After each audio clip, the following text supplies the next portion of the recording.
Bienvenidos a todos y todas y muchas gracias por la puntualidad. Vamos a intentar ser puntuales también con el tiempo del que disponemos y terminar a las 11, incluyendo el turno de ruegos y preguntas. Y para empezar, vamos a compartir la presentación en la que vamos a transitar hoy durante este tiempo. Vamos a ver cómo actuar en caso de acoso en la empresa.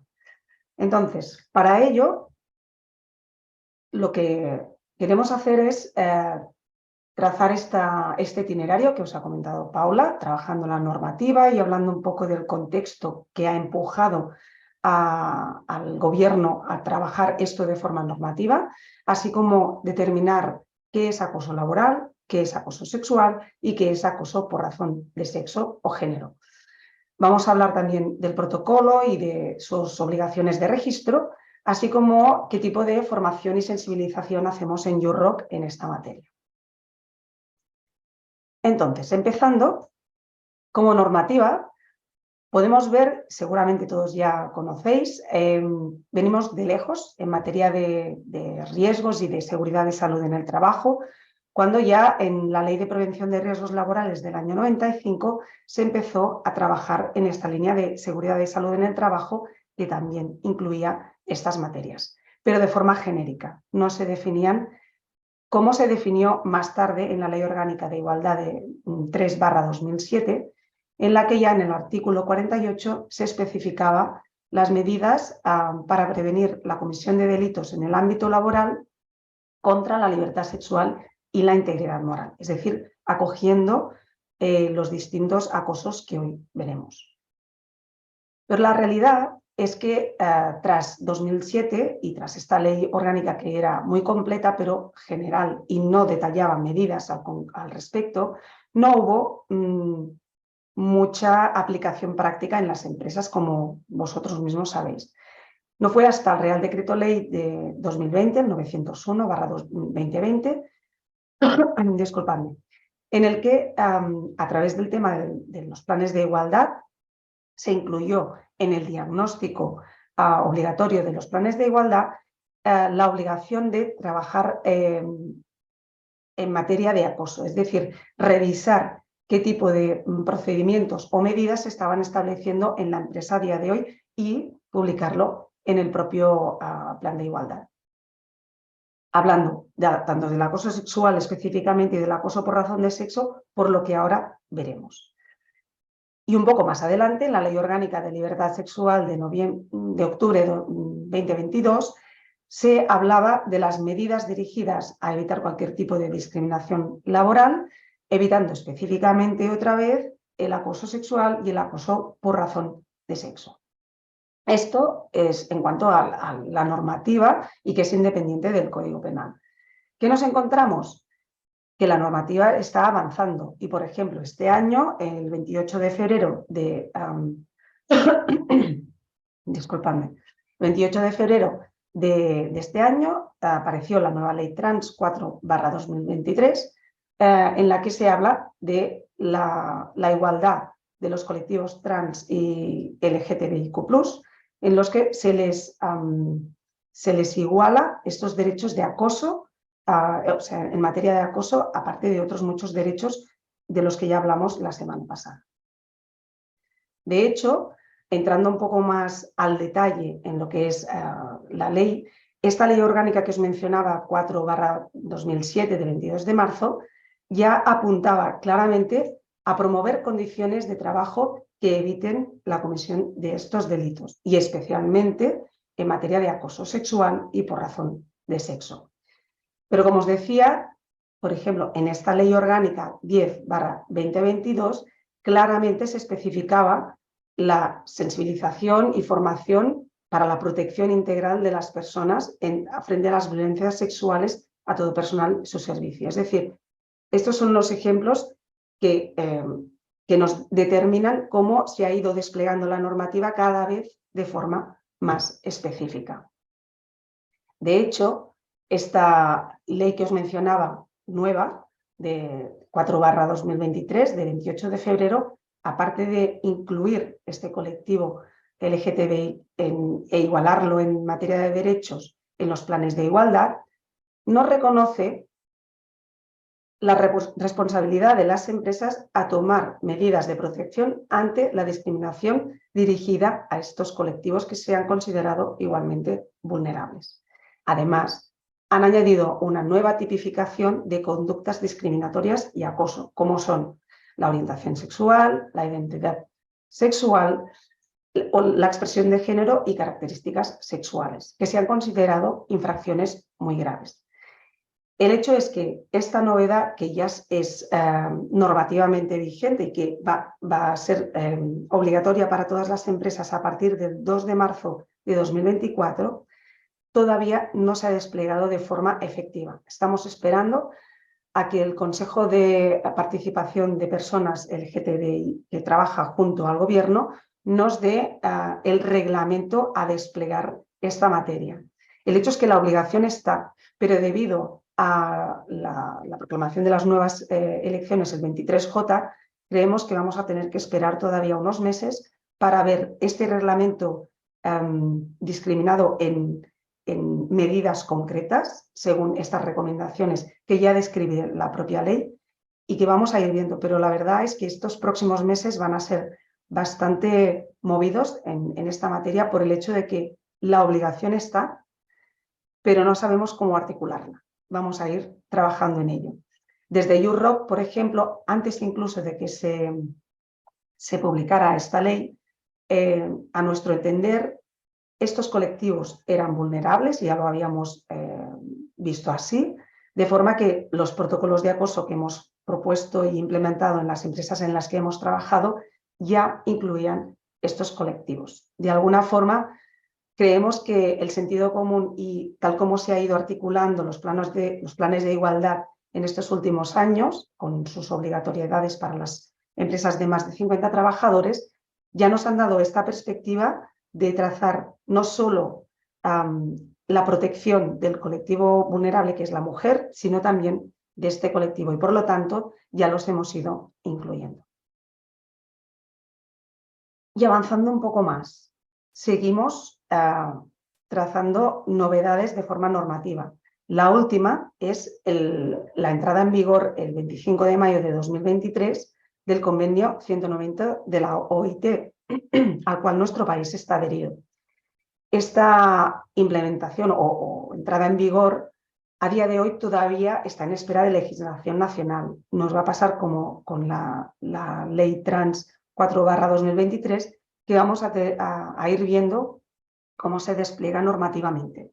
En cuanto a la Ley Trans, sí que está normativamente obligatoria, pero el convenio 190 debemos esperar cómo va a aparecer a través de esta normativa.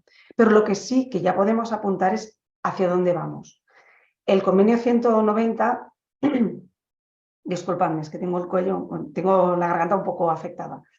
El convenio 190 ya apunta a un cambio fundamental en materia de acoso, puesto que define la violencia y el acoso como el conjunto de comportamientos y prácticas inaceptables o de amenazas de tales comportamientos y prácticas, ya sea que se manifiesten una sola vez o de manera repetida. Un poco más adelante os explico qué es este cambio fundamental, si es que no estáis centrados en materias de acoso, y por qué va a afectar tanto. Y esto aplica también a la violencia y al acoso por razón de género, porque es el tipo de violencia que también se incluye dentro de esta definición.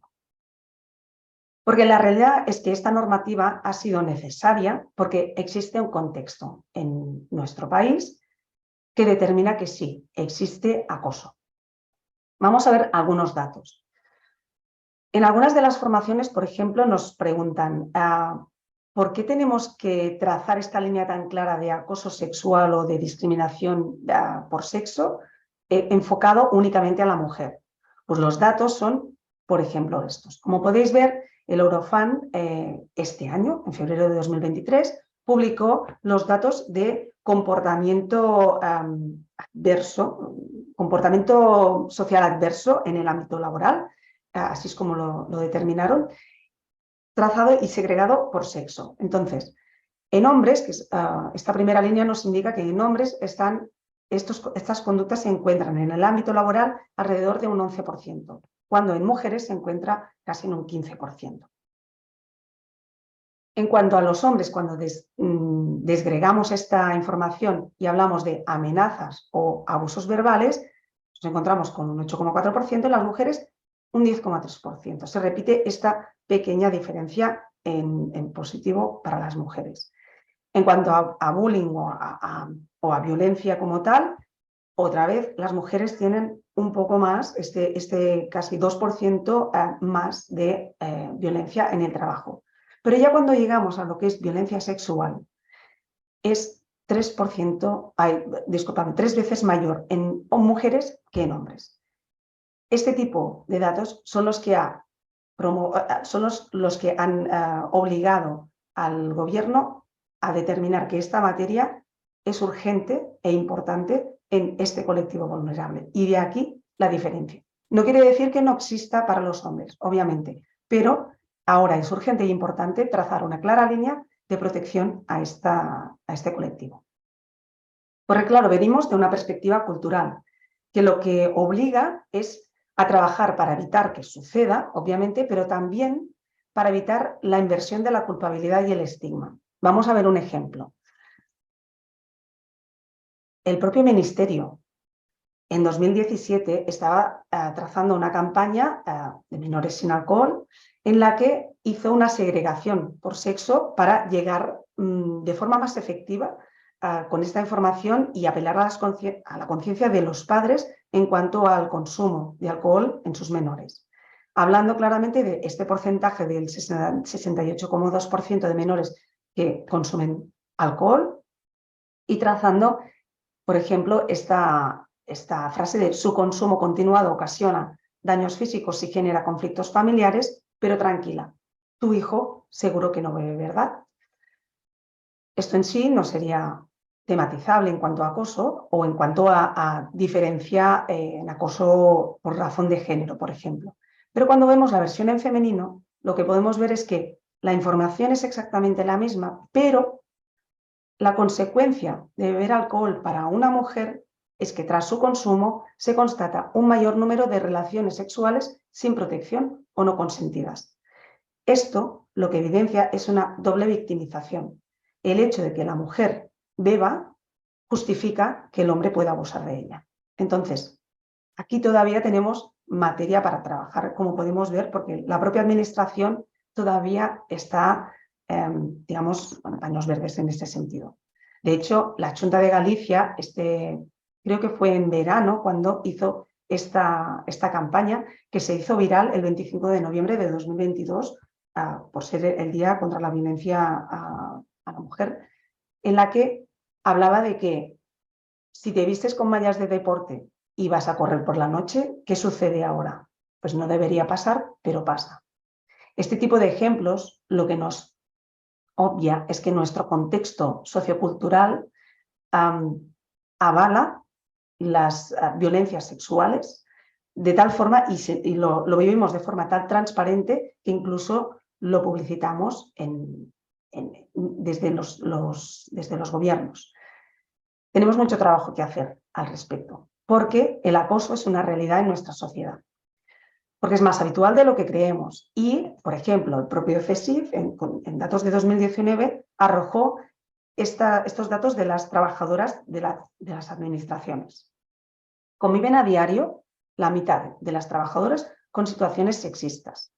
Más de la mitad reconocen la existencia de un humor sexista, que avala estas situaciones sexistas, obviamente. El 40% se han sentido discriminadas por ser mujeres. Y llegamos a ese 17% de mujeres que han sufrido contacto físico no deseado, es decir, esa violencia sexual. La realidad es que la violencia contra la mujer en 2019 en España ya nos determinaba que 7 de cada 10 mujeres que sufren o que sufrieron acoso en esos momentos en el trabajo no pusieron en conocimiento su situación en la empresa. Y de estas 7 mujeres, el 62% no lo hizo por temor a represalias.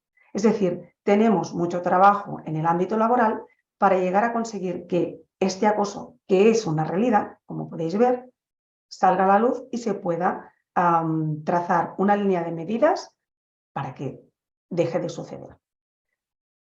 El contexto sociocultural se basa en lo que nos encontramos, los estereotipos, los desequilibrios de poder y los roles atribuidos. ¿Ello qué es lo que empuja en el ámbito laboral? Pues al final, todo lo que vivimos en la sociedad con estas tres características es que esta desigual distribución de poder se traslada al ámbito laboral y favorece a los hombres frente a las mujeres. Porque lo que sí que hemos detectado es que para que suceda acoso en una organización existen dos factores: el clima organizacional de la propia organización, la cultura, así como las características propias individuales de la víctima.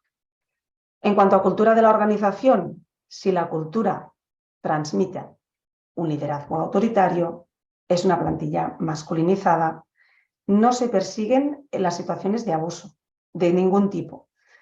Existe segregación por razón de sexo, jerárquicamente, por grupos, por departamentos, o hay tolerancia al sexismo. Todo este clima, todas estas circunstancias favorecen que exista acoso en la organización. Luego, si esto es así, los factores individuales personales también pueden contribuir a que exista una víctima, como son mujeres que están en situación de precariedad, por ejemplo, mujeres divorciadas con hijos a cargo o mujeres con personas dependientes, que necesitan conservar el empleo a toda costa y que, por ejemplo, están en mediana edad y les es muy difícil mantenerse en el mercado laboral, con lo cual necesitan quedarse en el puesto de trabajo en el que están, y que además tienen una sensación de aislamiento, de soledad en el trabajo, porque no cuentan con apoyos. Lo que decíamos de estas culturas en las que no se persigue el abuso y por lo tanto son conscientes de que digan lo que digan, no va a pasar nada. Este contexto avala el que se haya generado normativa, pero vamos a entrar en materia de qué es qué. Y en primer lugar vamos a ver qué es el acoso laboral o mobbing. Lo cierto es que escuchando a Manuel Velázquez, inspector de trabajo hace ya más de un año, resulta sorprendente comprobar que del 75% de las denuncias de acoso que llegan a los juzgados, este 75% se desestima.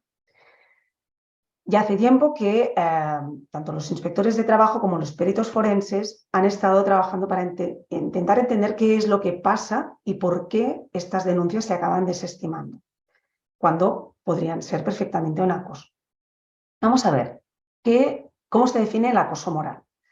El acoso moral se define como conductas de violencia psicológica que se realizan de forma reiterada y prolongada en el tiempo hacia una o más personas de forma sistemática y desde una posición de poder, que no tiene por qué ser jerárquica. Entonces, con esta definición de acoso moral, muchas personas pueden pensar que están sufriendo acoso en el trabajo, dirigirse a un abogado laboralista y empezar a trabajar para presentar una demanda contra su empresa o contra esta persona concreta que le está ejerciendo acoso.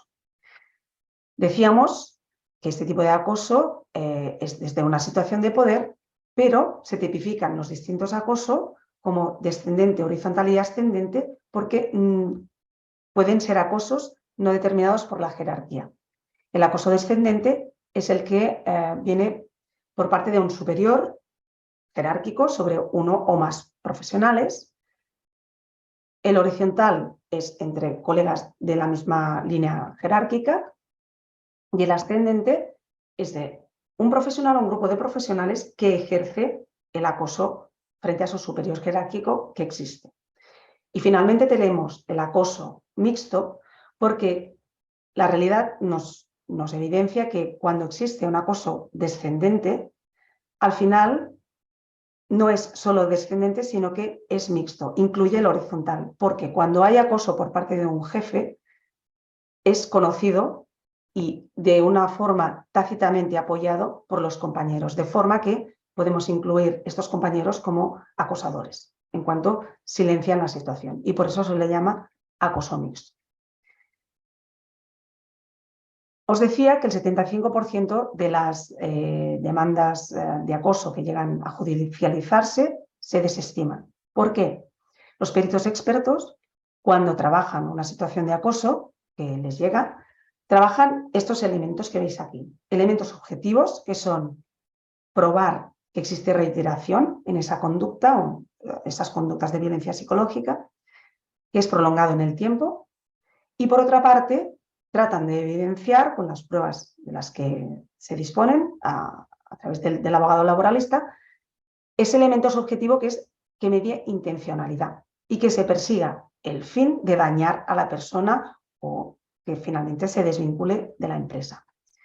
Esto es lo que los peritos expertos determinan como la diferencia entre acoso y conflicto, porque el hecho es que si no hay reiteración en el tiempo y no se prolonga en el tiempo o no se puede probar intencionalidad, esto es un acoso. Una conducta de violencia psicológica es simplemente un conflicto. Debe adolecer de estos elementos que os estoy mostrando en pantalla. ¿Qué ocurre con el convenio 190 de la OIT, que como os decía ha entrado en vigor este 25 de mayo y vamos a ver cómo se despliega normativamente en los próximos meses y que así lo estamos esperando los expertos en acoso? Va a desaparecer la obligatoriedad de determinar la reiteración y la prolongación en el tiempo. ¿Por qué? El convenio 190 define el acoso en el trabajo de la siguiente forma: conjunto de comportamientos y prácticas inaceptables o amenazas de tales comportamientos y prácticas, ya sea que se manifiesten una sola vez o de manera repetida. Esto cambia las reglas del juego. A día de hoy podemos decir, como os mencionaba, que está en vigor, pero no ha llegado la normativa al respecto. Esto incluye, como decía, no solo el acoso moral o psicológico, sino también el sexual y el acoso por razón de género. Entonces, habiendo hablado del acoso laboral y habiendo definido qué es, hemos visto también este cambio que era determinante en los juzgados, sobre todo en el acoso laboral, porque costaba mucho determinar este tipo de reiteración y prolongación en el tiempo en las demandas judiciales, y vamos a ver qué va a significar en un futuro próximo. Pero aquí está la gran diferencia que nos aporta el convenio 190. Acoso sexual, que nos puede parecer algo que ya desgraciadamente conocemos más y sabemos cómo definir. Se define como comportamiento no deseado verbal, psicológico o físico, de carácter sexual, y que tiene un propósito, que es atentar contra la dignidad de la persona que lo sufre. Lo que es evidente, como os he mostrado antes a través de los datos, es que los géneros más afectados son las mujeres, y lo que hemos ido viendo en nuestro recorrido desde YouRock en la igualdad es que también afecta a estas identidades sexuales LGTBIQ+. Entonces, decimos que los comportamientos no deseados pueden ser verbales, psicológicos o físicos, y esto se traduce en una serie de conductas de acoso sexual, determinadas como verbales, no verbales y físicas. Las físicas son las que probablemente os lleguen más rápidamente a la mente cuando hablamos de acoso sexual, ¿no? Esa conducta de agresión física que es como más probable y como más consciente, y que podemos entender que es un acoso sexual. Pero al respecto, por ejemplo, de conductas no verbales, empieza a aparecer una serie de conciencia colectiva al respecto. Porque esto que veis aquí, cuando lo mostramos en formación, aparece la sorpresa en la mirada de nuestros participantes. Mirar lascivamente se considera una conducta de acoso. Sonidos, gestos o movimientos obscenos son conductas de acoso. Y la información de carácter sexual mostrada o expuesta en Internet, enviada por correos electrónicos del ámbito corporativo, realizar dibujos degradantes de las mujeres o enviar notas o cartas degradantes, constituyen acoso sexual. Entonces, esto, cuando lo desplegamos en nuestras formaciones, genera una conciencia de debo revisar mi comportamiento en el ámbito laboral. ¿Qué es lo que estoy haciendo frente a mis compañeras? ¿Cómo estoy tratándolas? ¿Qué tipo de bromas estoy generando? Y empezamos a trabajar en la conciencia de las personas que trabajan en esa empresa. Porque la verdad es que lo que también explicamos es que la víctima que se decide a presentar una denuncia en este sentido ha pasado por varias situaciones antes de llegar ahí. Por ejemplo, la falta de percepción del agresor. Esta sorpresa que os estoy mencionando al hablar de conductas de acoso sexual, más de uno se plantea cómo estoy tratando a mi compañera y quizás para ella esto es una conducta no adecuada y no querida. Entonces, desde el punto de vista de la víctima, podemos reflejar esta falta de percepción del agresor. Vive ese acoso en transparencia, debido al contexto que os estaba explicando, de hecho. Y yendo un paso más allá, puede llegar a menospreciarlo. Lo que nosotros recomendamos en nuestros talleres de acoso es que trabajemos desde el respeto. Es decir, cuando una persona puede estar sintiendo que lo que se le dice no es de su agrado, poder decirlo es lo mínimo. Mira, esto no me gusta, te agradecería que no me lo volvieras a decir o hacer, o el comportamiento que sea, ¿no? De ahí lo que pretendemos trazar es una línea de concienciación y de mejora del respeto mutuo entre géneros. Pero también la víctima lo que sufre son dudas sobre sí misma. Debido a este contexto que estamos trabajando y que en talleres también digamos que llevamos a la superficie para que seamos conscientes de este contexto todavía más, que en esta mínima hora que tenemos tampoco puedo trazaros ni mostraros. Pero este contexto lo que hace es que la víctima tenga dudas sobre sí misma. Soy yo la que estoy malinterpretando un gesto, una mirada. Es que me está proponiendo esto como digamos, es su método de darme confianza. ¿Debo pensar que mi jefe me está diciendo esto porque me tiene confianza? Tienen dudas sobre sí mismas y sobre si eso es realmente acoso. Pero también la percepción social hace que las víctimas no sepan en qué momento denunciar, porque si lo hacen demasiado pronto, se las puede tachar de exageradas.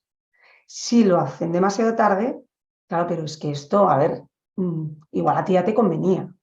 Esto lo que hace es victimizar de nuevo a la que ya está sufriendo el acoso.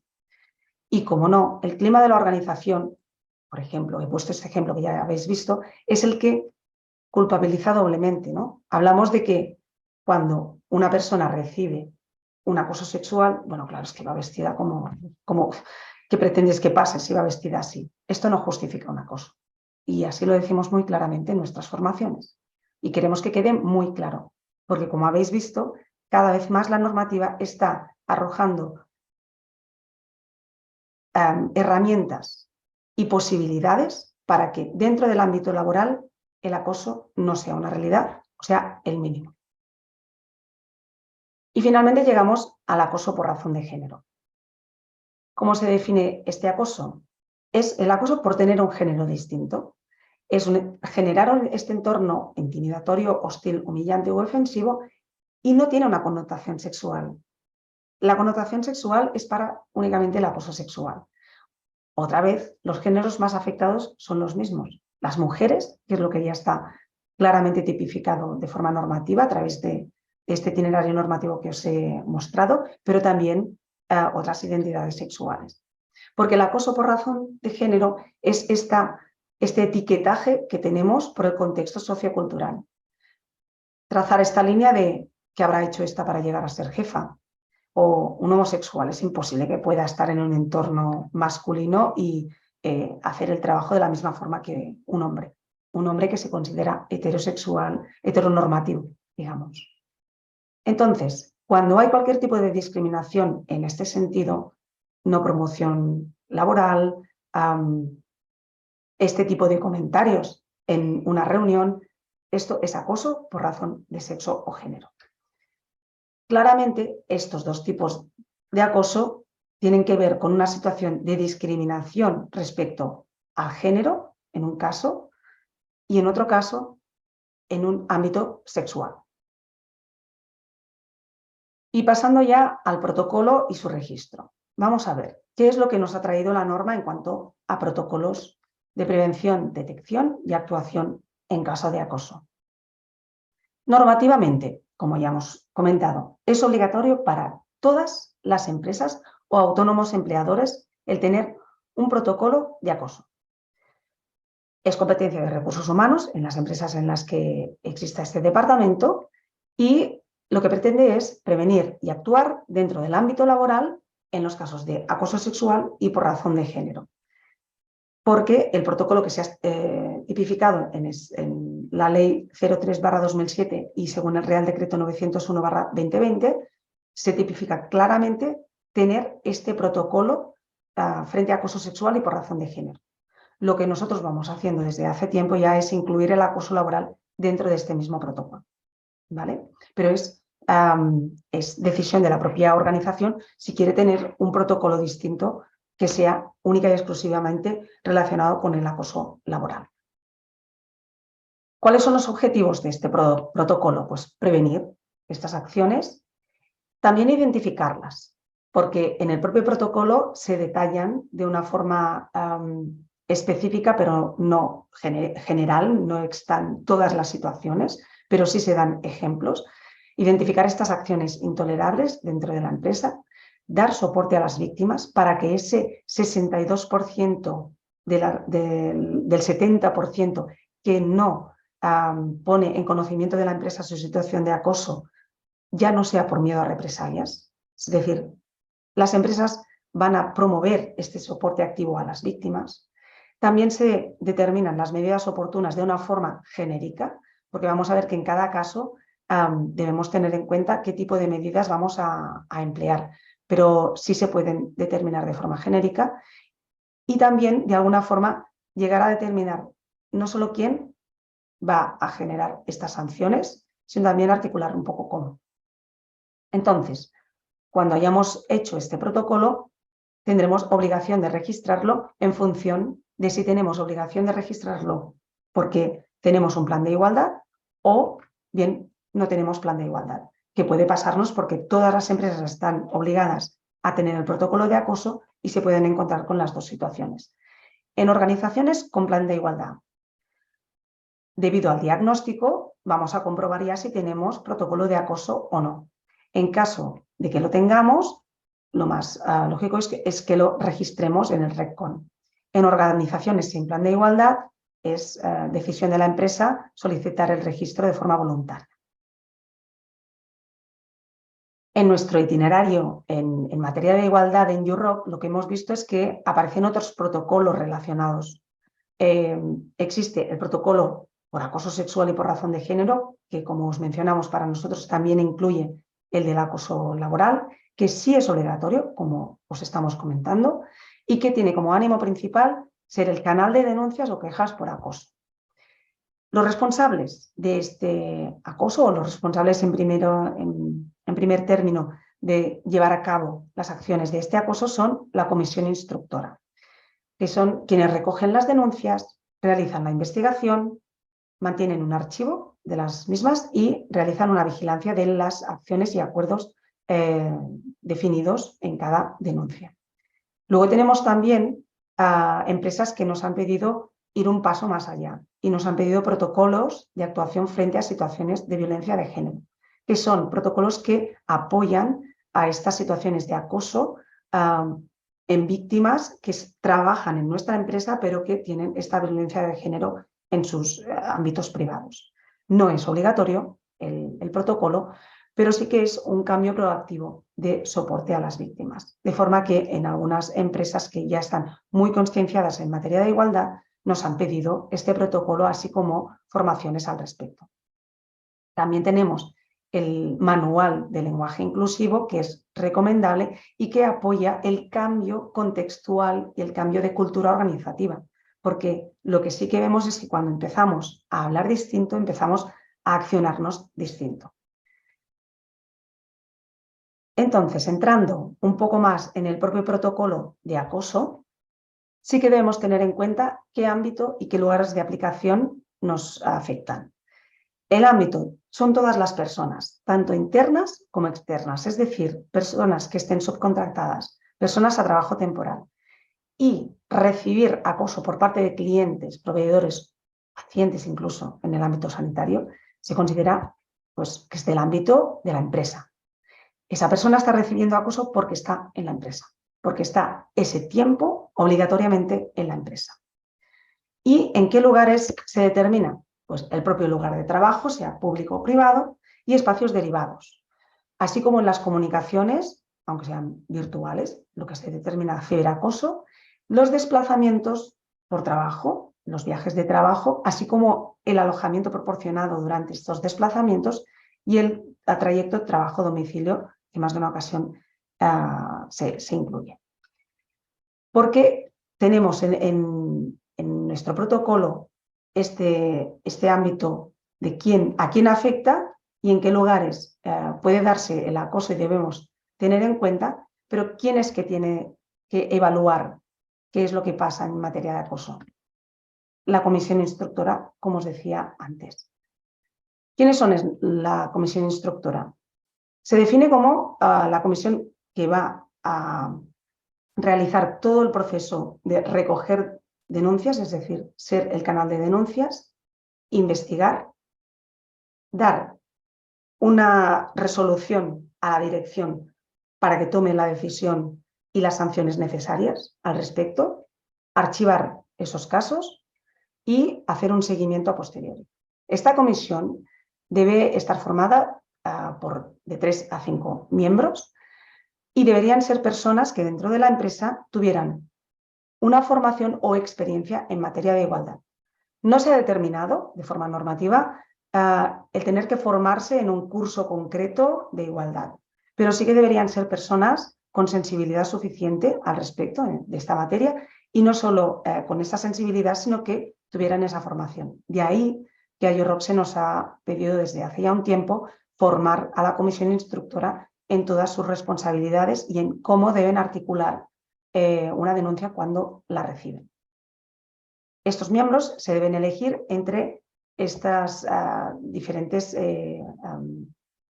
posiciones que os menciono. El responsable de la empresa, dirección, el responsable de recursos humanos, el representante de las personas trabajadoras, en caso de que haya, y también se puede elegir entre el técnico de igualdad en empresas que ya son grandes empresas o el técnico de prevención de riesgos laborales.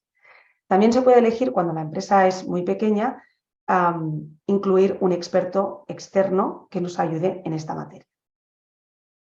Porque las responsabilidades que tiene esta comisión es, como os decía, canal de denuncias, investigación, archivo y seguimiento, y debe seguir unos principios. De ahí esa sensibilización en materia de igualdad.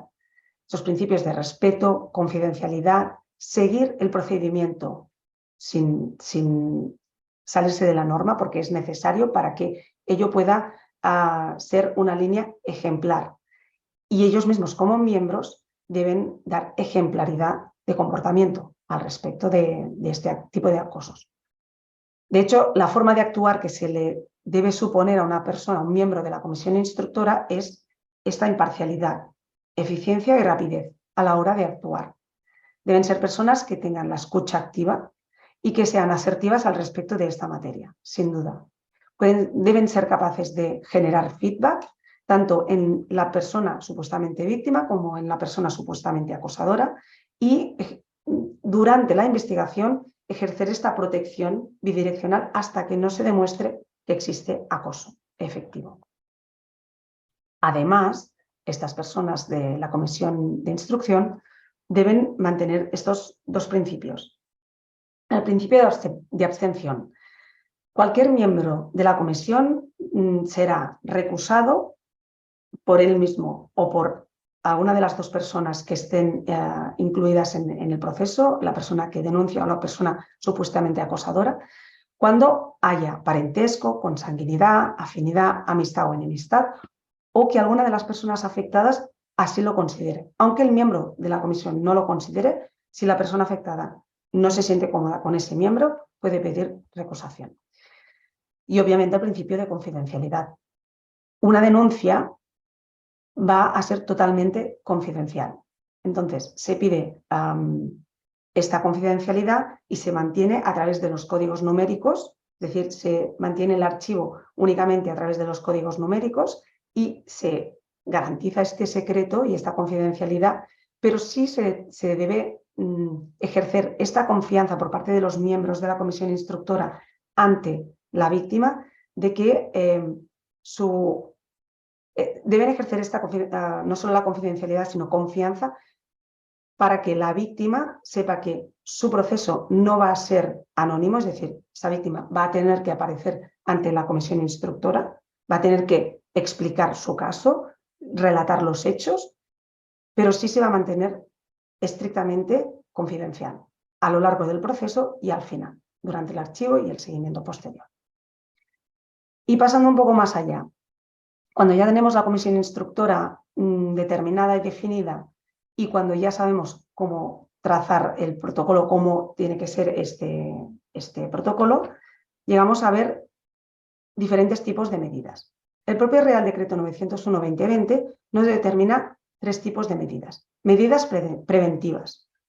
Cuando nosotros hacemos un protocolo donde hay una declaración de principios, donde se define el acoso sexual y por razón de sexo, y, entre paréntesis, el acoso laboral cuando se incluya, y se identifican las conductas que puedan ser constitutivas de este acoso, estamos tomando medidas preventivas. La propia existencia del protocolo son estas medidas preventivas. Las medidas proactivas o procedimentales son las que ocurren durante el propio procedimiento en caso de denuncia. Cuando estamos generando un canal de denuncias y se puede vehiculizar, estamos generando estas medidas proactivas. Pero además, durante un proceso de investigación, se pueden llevar a cabo medidas cautelares o correctivas aplicables durante el proceso. Vamos a ver un ejemplo luego. Y finalmente, las medidas reactivas, que son las sancionadoras en caso de que exista el acoso efectivo. Os decía, en caso de medidas proactivas, cautelares, un ejemplo sería el cambio de lugar durante el proceso de investigación. Por ejemplo, este ejemplo de medida proactiva es fundamental que se le dé prioridad a la víctima a la hora de elegir si quiere ser ella la que se cambie de trabajo o el potencial acosador. Porque de otra forma lo que estamos haciendo, si no le damos la opción a la víctima, es revictimizar. Es decir, la víctima es la que marca si se siente cómoda en la situación actual en la que está, no haciendo cambios, si prefiere que el acosador no esté o si ella es la que necesita no estar. De esa forma, y en cada caso es decisión de la propia víctima, no podemos generalizar, esa decisión debe respetarse para no llegar a esta victimización secundaria, porque de otra forma cualquier intervención que se haga desde la empresa puede llegar a revictimizarla. Y como ejemplo de medidas reactivas o sanciones podemos ver un caso real.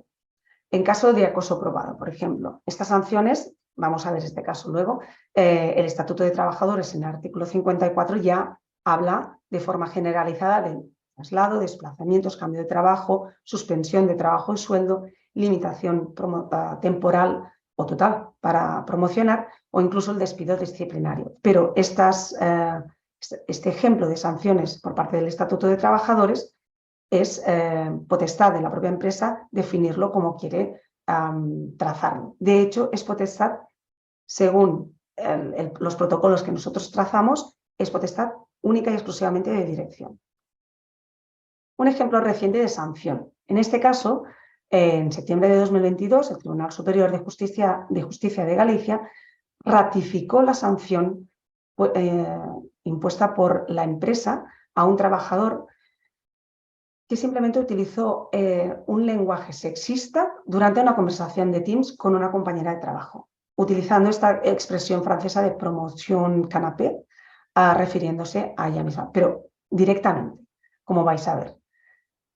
La conversación, que obviamente siendo en Teams quedó grabada y claramente siendo una prueba durante el proceso judicial, Lo que explicaba era una situación de carga de trabajo entre la compañera y su compañero, y al final este compañero iba trazando una línea hacia lo bueno, hacia el ejercer algún esfuerzo adicional por parte de la compañera, que si quieres ser bien vista y conseguir la promoción, es la promoción de la cama. La promoción canapé, que en francés se refiere a ser ascendido en el trabajo porque te has acostado con tu jefe. Esto constituye ya una prueba clara de la infracción por parte del trabajador. De hecho, en el convenio colectivo de aplicación de esta empresa ya se consideraba una infracción muy grave. Este mismo convenio ya indicaba que para faltas muy graves se podían determinar este tipo de sanciones: suspensión de trabajo y sueldo durante este tiempo, pérdida temporal o definitiva del nivel profesional laboral o despido. Y en este caso la empresa determinó una suspensión de trabajo y sueldo de 1 mes, ratificada, como digo, por el Tribunal Superior de Justicia. Se da la situación que esta suspensión de trabajo y sueldo de 1 mes no se pudo realizar, no se pudo poner en práctica porque tras la denuncia de la víctima, el acosador, en este caso, se dio de baja. No de baja efectiva de la empresa, sino pidió la baja por incapacidad temporal en la Seguridad Social y estaba de baja, y hasta que no volvió de la baja no se le pudo aplicar la suspensión de trabajo y sueldo de 1 mes, que fue ratificada efectivamente por el Tribunal Superior de Justicia, y que, si recuerdo bien, esta sentencia tiene todavía un tinte un poco más complejo, siendo el acosador una persona sindical. Es decir, tenemos mucho trabajo en materia laboral para conseguir llegar a cambiar ese contexto que sí promueve, de una forma no querida, pero es así, promueve el acoso. Y trazando una línea muy rápida de lo que es el proceso de investigación y que se detalla habitualmente en los protocolos, cuando existe un proceso de investigación, se habla de 5 fases. La inicial, cuando se recibe una denuncia y inicia este proceso. La preliminar, que es el procedimiento informal, que puede decidir la víctima si quiere que exista o no. En esta fase se llevan a cabo entrevistas y se pretende hacer una mediación entre la víctima y el acusado mediante los miembros de la comisión instructora, pero, como decía, es decisión de la víctima tener esta fase o no, o pasar directamente a la creación del expediente informativo o procedimiento formal, en el que sí ya los miembros de la comisión, y muchas veces acompañados por un experto externo, hacen entrevistas a las personas implicadas. Durante el protocolo, todo el protocolo se determina cómo pueden ser estas entrevistas, quién puede acompañar a estas personas implicadas, qué tipo de personas pueden estar implicadas, y entonces se crea este expediente de la investigación pidiendo pruebas y determinando el contenido de estas entrevistas. La comisión instructora llega a una resolución a través de toda esta investigación y en el tiempo que se estima, porque esto está todo calendarizado, y decide presentar a dirección si el acoso está probado o no es acoso. Cuando el acoso está probado, es decisión única y exclusiva de dirección determinar qué tipo de sanciones van a haber. Esto se hace así porque, de esta forma, cuando de alguna forma dirección no toma las acciones necesarias correctivas, se puede sancionar a la empresa. Si nos perdemos en es que el de recursos humanos ha sancionado incorrectamente, la cultura organizativa no va a cambiar. Debemos apoyarnos en que la dirección es la única decisora final de este tipo de sanciones y la que marcará la cultura organizativa al respecto, cuando haya un acoso probado. Y en caso de que no haya acoso, dado que algo sí ha existido que ha hecho que apareciera una denuncia, excepto si son casos de denuncias falso testimonio, que ahí no entramos. Cuando estamos hablando de conflictos, como os decía al principio, lo que sí se promueve, y la comisión instructora promueve también a través de recursos humanos, por ejemplo, es la vigilancia activa y la implementación de medidas como, por ejemplo, formaciones de resolución de conflictos o hacer mediación entre estas dos personas. Entonces, el proceso de investigación, que es un poco más complejo que lo que os muestro en pantalla, sí que permite de una forma clara a través del protocolo trazar dónde empezamos, qué es lo que debemos hacer durante la investigación y hacia dónde tenemos que llegar para tomar las medidas correctas al respecto.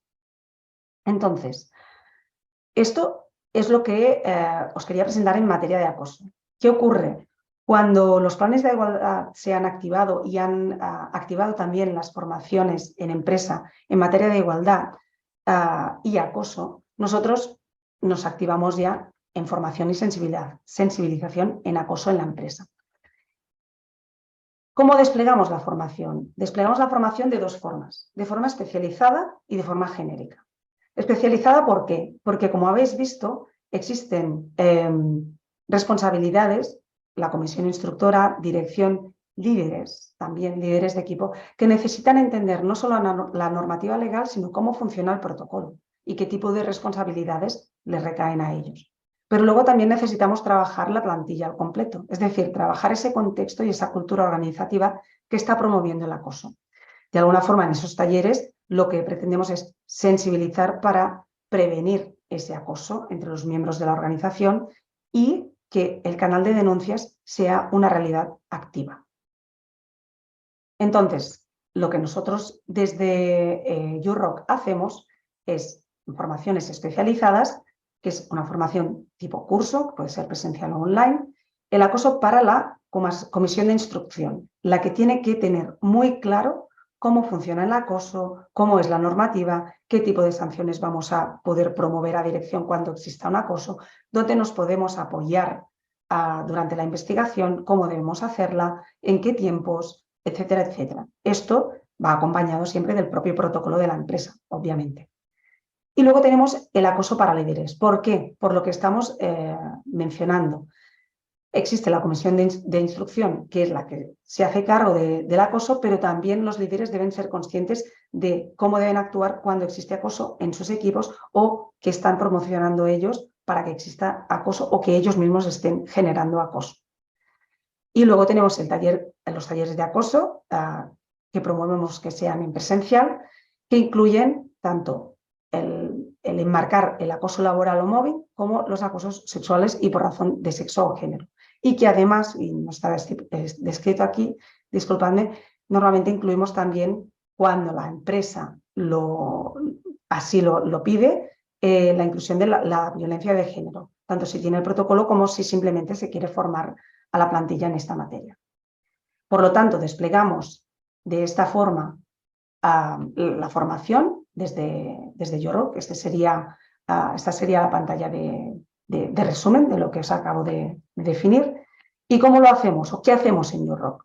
Pues hacemos formaciones adaptadas. Los que ya nos conocéis sabéis que hacemos formaciones dinámicas, online o presencial, y que transformamos mediante la formación, porque pretendemos no solo generar conocimiento de la materia, sino que las personas que participen en la formación tomen conciencia de esa materia y empiecen a actuar diferente a partir de que terminan el taller.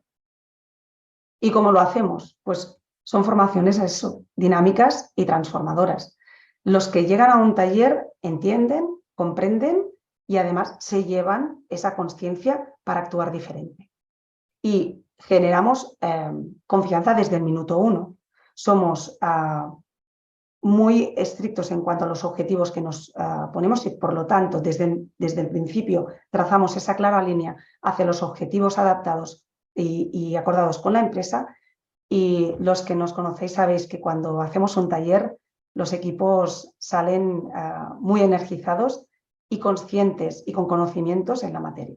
Con lo cual, básicamente os invitamos a que nos conozcáis un poco más, si no nos conocéis, y a los que ya nos conocéis, que sepáis que también en esta materia de acoso hemos conseguido hacer este tipo de talleres y estamos a vuestra disposición para cuando así lo queráis.